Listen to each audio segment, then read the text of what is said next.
Shalom, jemaat yang dikasihi Tuhan. Kiranya kasih karunia dan damai sejahtera Tuhan Yesus Kristus menyertai saudara-saudara sekalian. Bapak Ibu, saudara-saudara yang dikasihi Tuhan, seringkali dalam hidup kita merasa bahwa kita seperti terhalang untuk mendekati Tuhan. Seperti ada yang menutup jalan kita untuk mengenal Tuhan lebih dekat. Kadang orang mengira bahwa Tuhanlah yang terlalu sulit untuk dijangkau. Tuhan seolah menjauhkan diri dari hidup orang yang sedang kesulitan mencari Dia. Tetapi apakah sebenarnya yang sedang terjadi di dalam proses ini? Apakah Tuhan yang menjauh dari manusia ataukah sebenarnya masalahnya ada pada diri si manusia itu sendiri?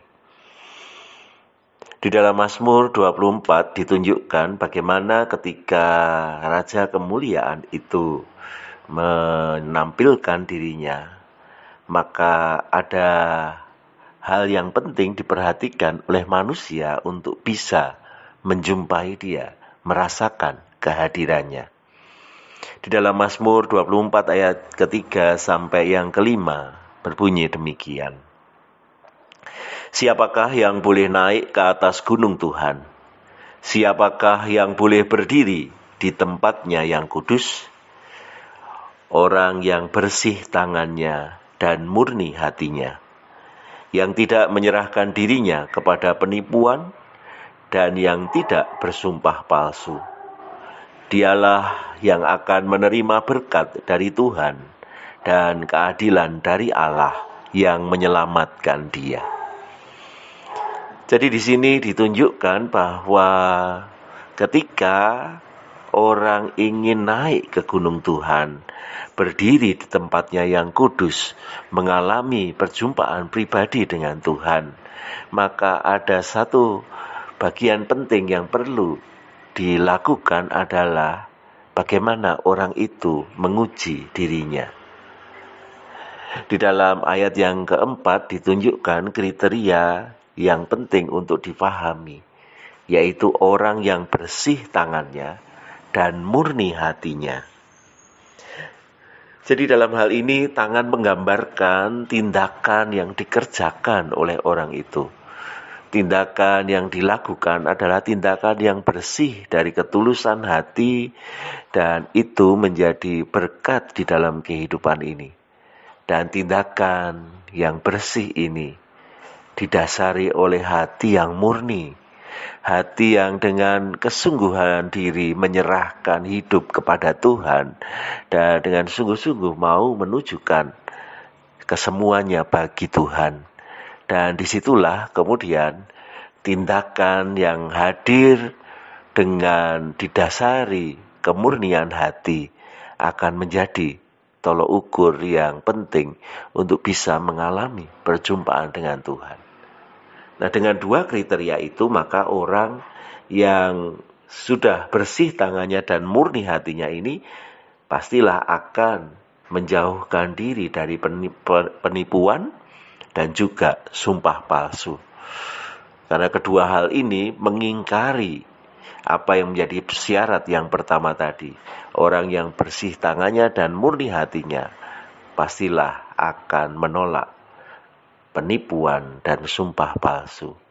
Dan itu menjadi penegasan yang penting bahwa yang diusahakan sungguh-sungguh dengan kesediaan memberi diri ini bersih, jernih di hadapan Tuhan. Dan ketika itu yang kemudian dilakukan, maka dikatakan orang-orang ini akan menerima berkat dari Tuhan. Keadilan Allah akan menyelamatkan dia. Dan ketika itu menjadi upaya yang sungguh-sungguh kita lakukan dalam hidup kita, maka bagian itu juga akan menyertai kita. Berkat Tuhan, keadilan dan keselamatan yang datang dari Tuhan.